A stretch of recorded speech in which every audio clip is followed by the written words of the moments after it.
नमस्कार, जनतंत्र टीवी देख रहे हैं आप। मैं हूं आपके साथ कोमल गंगवार। आबादी के मामले में भारत के सबसे बड़े राज्य उत्तर प्रदेश में साल 2022 में विधानसभा चुनाव होने हैं, जिसको लेकर सभी दल तैयारियों में जुट गए हैं। कुछ दलों में मुख्यमंत्री के चेहरे को लेकर बहसबाजी हो रही है, तो कुछ दल भीतरी झगड़े को लेकर सुलझाने में लगे हैं।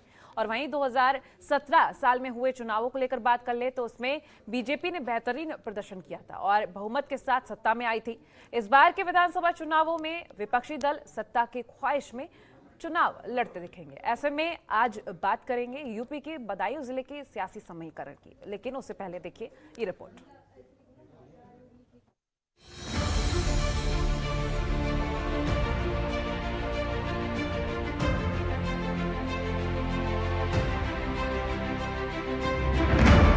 उत्तर प्रदेश के बदायूं जिले को हमेशा सपा का गढ़ माना जाता था।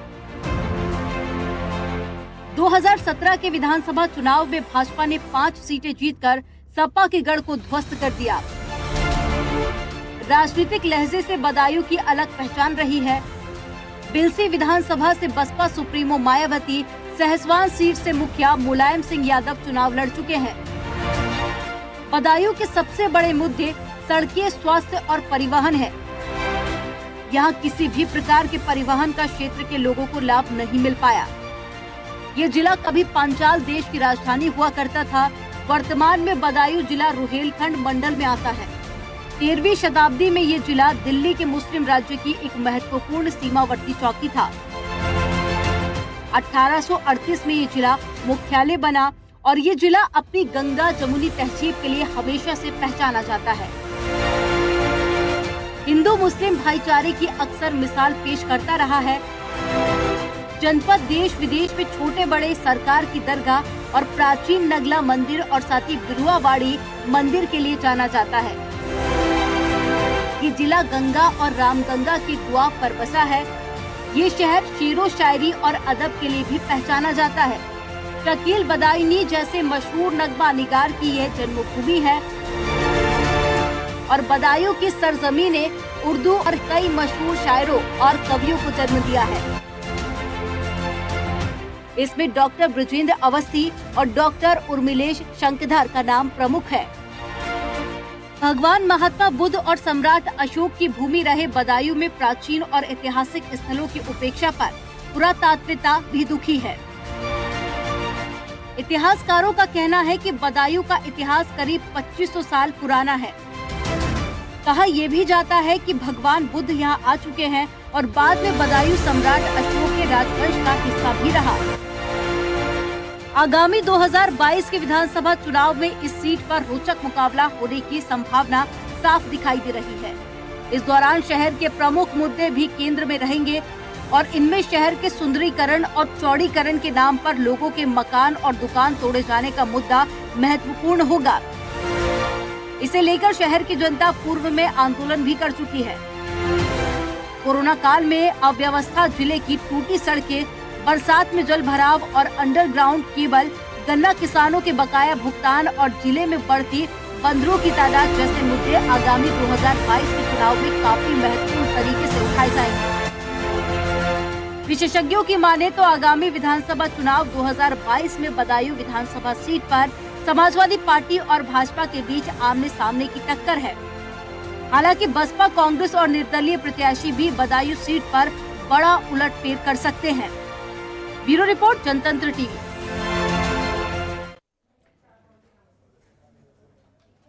उत्तर प्रदेश 2022 विधानसभा चुनाव में जीत का सेहरा अपने सिर सजाने के लिए सियासी पार्टियां इस महासंग्राम में कूद चुकी हैं। सभी पार्टियां अपना पाला भारी करने के लिए आगे बढ़ रही हैं और ऐसे में बदायूं जिले में 6 विधानसभा सीट है। –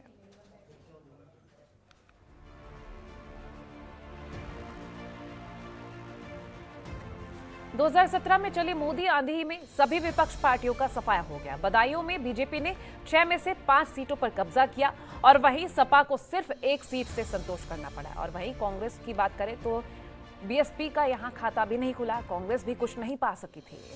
समीकरण बता रहे बीजेपी को 5, बसपा को 0, सपा को 1 और कांग्रेस को 0।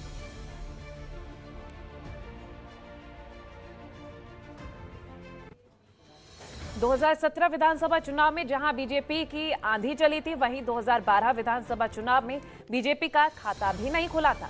बदायूं जिले में सपा ने बाजी मारते हुए 6 में से 4 सीटों पर अपनी जीत दर्ज की थी और वहीं बीएसपी 2 सीटों पर सिमट कर रह गई थी। बीजेपी और कांग्रेस का जिले में खाता भी नहीं खुल सका था। कांग्रेस और फिलहाल बीजेपी को 0, बसपा को 2, कांग्रेस को 0, सपा को 4। 2012 विधानसभा चुनाव का ये समीकरण आपको बता रहे हैं। 2017 की मोदी लहर में भी यहां से समाजवादी पार्टी के ओमकार सिंह यादव विजयी हुए। बदायूं जिले में यूं तो 6 विधानसभा सीटें हैं, जिसमें से 5 सीटों पर वर्तमान में बीजेपी का कब्जा है, लेकिन एकमात्र सहसवान विधानसभा सीट ऐसी है जिस पर 2017 में मोदी लहर के बावजूद भी समाजवादी पार्टी का ही कब्जा बहाल रहा। –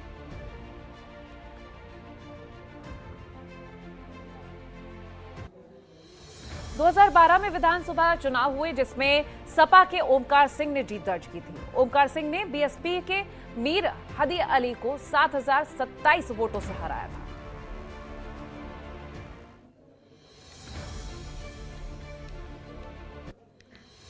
सहसवान विधानसभा में पहला चुनाव 1957 में हुआ था। इस चुनाव में निर्दलीय प्रत्याशी उल्फत सिंह ने कांग्रेस के मुश्ताक अली को हराकर विधानसभा पहुंचे और समाजवादी पार्टी के गठन के बाद से ही ये मुलायम परिवार का गढ़ रहा है।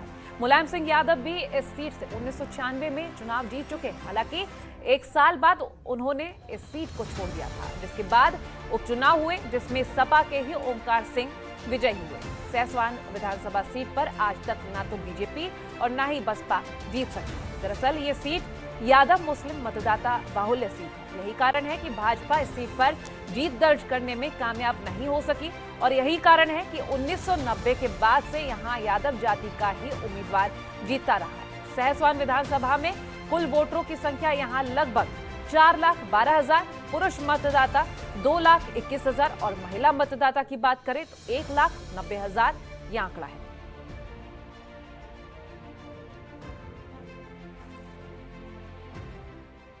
इलेक्शन 2022 को लेकर आज हम बदायूं विधानसभा के बारे में बात कर रहे हैं। यहाँ पर जितनी विधानसभा सीट हैं उनकी पूरी जानकारी आप तक पहुंचा रहे हैं। साल 2014 की बात कर लें तो 2014 में चली मोदी लहर का इस सीट पर भी बड़ा असर रहा।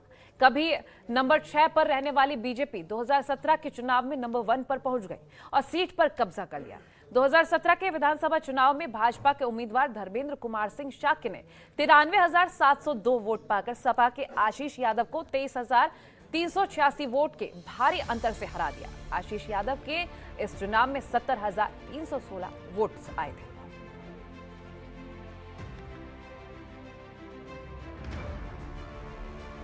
2012 के चुनाव में यहां से सपा के कद्दावर नेता पूर्व मंत्री बनवारी सिंह यादव के बेटे आशीष यादव ने सपा के टिकट पर ताल ठोका।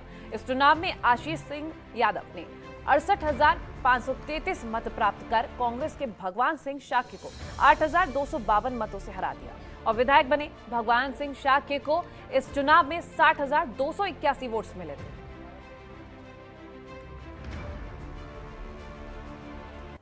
और अब बात बिसौली विधानसभा सीट की कर लेते हैं। बात अगर 2017 के विधानसभा चुनाव की करते हैं तो बीजेपी के सबसे कम उम्र के विधायक कुशाग्र सागर को यहां से सफलता मिली थी और उन्होंने करीब 11,000 वोटों से जीत दर्ज की थी। वर्तमान में कुशाग्र सागर यूपी विधानसभा में सबसे कम उम्र के विधायक हैं। साल 2012 में चुनाव में बिसौली क्षेत्र अनुसूचित जाति के लिए आरक्षित कर दिया गया था और यहां से समाजवादी पार्टी के आशुतोष मौर्य उर्फ राजू करीब 43,000 वोटों से चुनाव जीते थे।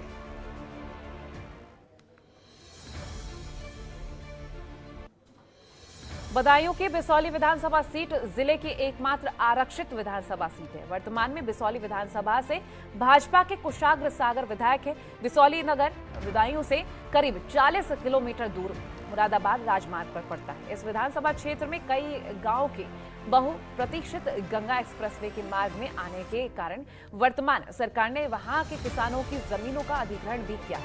वहीं बिसौली विधानसभा क्षेत्र हमेशा से ही अपनी गंगा जमुनी तहजीब को जाना जाता है। बिसौली विधानसभा क्षेत्र में यादव, शाक्य, ब्राह्मण और दलित वोटरों की आबादी में कुछ खास अंतर नहीं है। इस सीट का इतिहास यही कहता है कि जिस दल की सूबे में सत्ता रहती है उसी का बिसौली से विधायक चुना जाता है।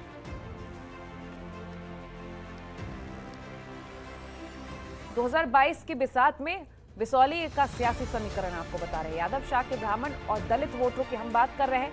आबादी की अगर हम बात करें तो कुछ खास अंतर नहीं रहा है, यानी कि समीकरण आसपास में ही बैठता हुआ नजर आता है। बिसौली विधानसभा सीट जिले की एकमात्र आरक्षित सीट बताई जाती है।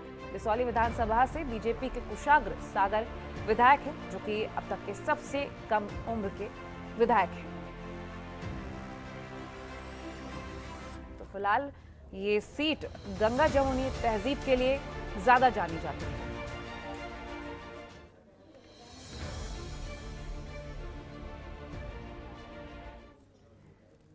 और अब बात करते हैं बिलसी सीट की। 2017 विधानसभा चुनाव में यहां से बीजेपी के राधा कृष्ण शर्मा ने बीएसपी के सिटिंग विधायक मुसर्रत अली बिट्टन को 26,979 वोटों से हराया था और वहीं समाजवादी पार्टी इस सीट पर तीसरे स्थान पर रही थी।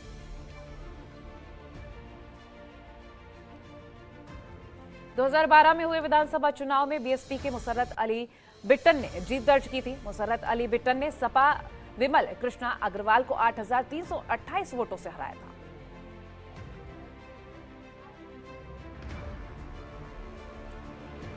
उत्तर प्रदेश 2022 विधानसभा चुनाव में जीत का सेहरा अपने सिर सजाने के लिए सियासी पार्टियां इस महासंग्राम में कूद चुकी हैं। बदायूं जिले के बिलसी विधानसभा सीट के पिछले विधानसभा चुनाव के नतीजों पर गौर करें तो पता चलता है कि यहां बहुजन समाज पार्टी का प्रभाव रहा है।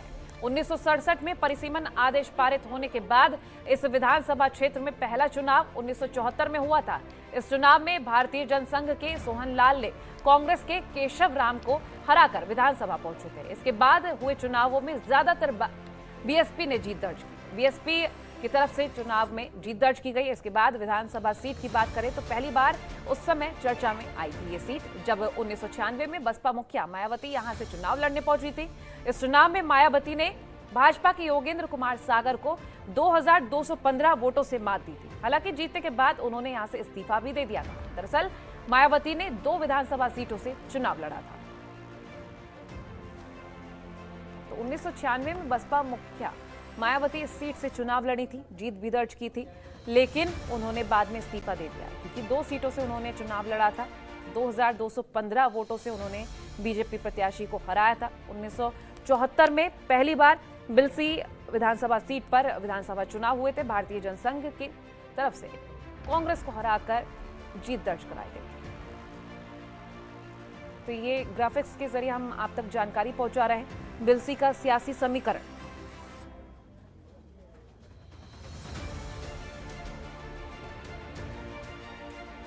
मायावती ने बीजेपी के उम्मीदवार को 2,215 वोटों से हराया था। 1974 में इस सीट पर पहली बार विधानसभा चुनाव हुए थे। भारतीय जनसंघ ने कांग्रेस को हराकर जीत दर्ज की थी। हालांकि आपको बता दें, बसपा की तरफ से जो जीत दर्ज की गई थी 1996 में उन्होंने बसपा मुखिया मायावती ने इस सीट से चुनाव लड़ा था और जीत भी दर्ज की थी।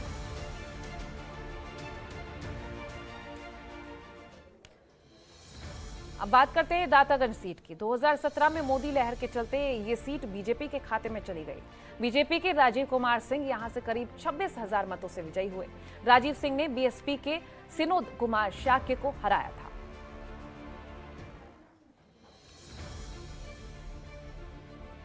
– 2012 के विधानसभा चुनाव में इस सीट पर लगातार दूसरी बार बीएसपी की जीत हुई थी। सिनोद शाक्य लगातार दूसरी बार विधायक चुने गए। सपा प्रेमपाल सिंह यादव को 5,000 वोटों से हराया था।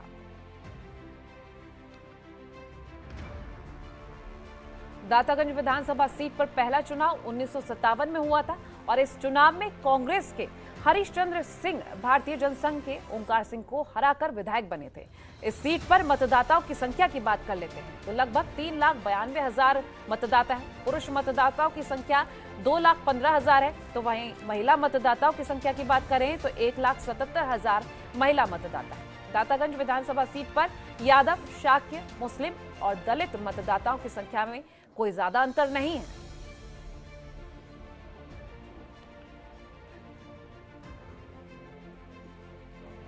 तो फिलहाल अगर हम बदायूं की सीट्स को लेकर बात कर रहे हैं तो कई सारी ऐसी जगह हैं जहां पर सियासी समीकरण देखा जाए, जातिवाद को देखा जाए तो कुछ खास अंतर नहीं देखा जा रहा।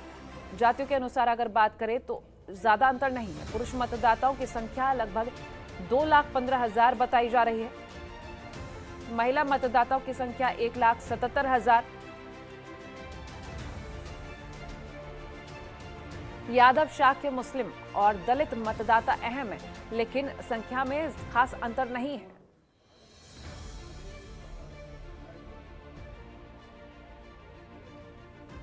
और अब बात करते हैं बदायूं विधानसभा सीट की। 2017 में हुए विधानसभा सीट में बीजेपी के महेश चंद्र गुप्ता ने जीत दर्ज की थी। महेश चंद्र गुप्ता ने सपा के आबिद रजा खान को 16,467 वोटों से हराया था।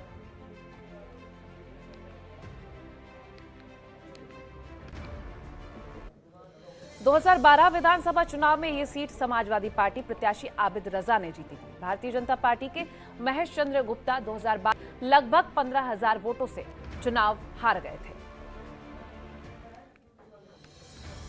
2022 की बिसात बिछ चुकी है और आज हम जिला बदायूं की बात कर रहे हैं। विधानसभा बदायूं के बारे में अगर आपको जानकारी दे तो बीजेपी के महेश चंद्र गुप्ता को 15,000 वोटों से हराया था। ये 2012 का समीकरण आपको बता रहे हैं। सपा के आबिद रजा खान ने यहां पर जीत हासिल की थी। हालांकि आपको बता दें, मिशन 2022 को लेकर हर दल की अपनी तैयारी, लेकिन ये पिछले जो चुनाव रहे उनका आंकड़ा आपको बता रहे हैं।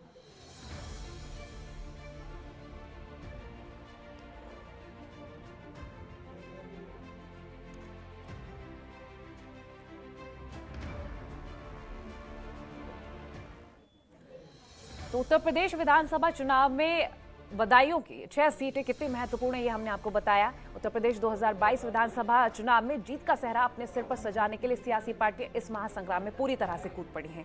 सभी पार्टियों ने अपना अपना पाला भारी करने के लिए तैयारियां जी जान से शुरू कर दी हैं। बदायूं जिले की हम बात कर रहे थे, 6 विधानसभा सीटें और किस तरह से यहाँ पर कितने मतदाता हैं ये हमने आपको ग्राफिक्स के जरिए बताया। फिलहाल जितनी भी सीट्स हैं उन पर तैयारियां जोरों से चल रही हैं। बदायूं विधानसभा सीट के बारे में हमने आपको बताया कि हर एक मतदाता अपने मत का उपयोग करता है और इन सभी सीटों की बात करें, बिलसी की बात करें तो जाति के अनुसार बात करें तो खास अंतर नहीं है, इसीलिए एक समीकरण बराबर का दिखता है। दातागंज विधानसभा सीट की बात करें, खासतौर पर यहाँ पर तैयारियां जब देखी जाती हैं तो काफी तेजी से सहसवान विधानसभा सीट की भी बात हमने की।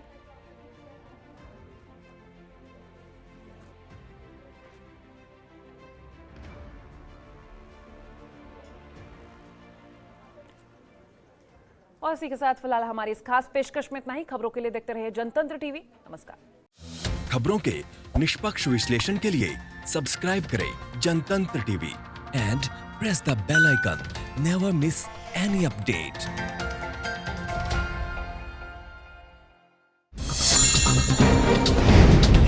डाउनलोड कीजिए जनतंत्र टीवी ऐप को, जो कि अवेलेबल है गूगल प्ले और ऐप स्टोर पर। अधिक जानकारी के लिए अभी डाउनलोड करें।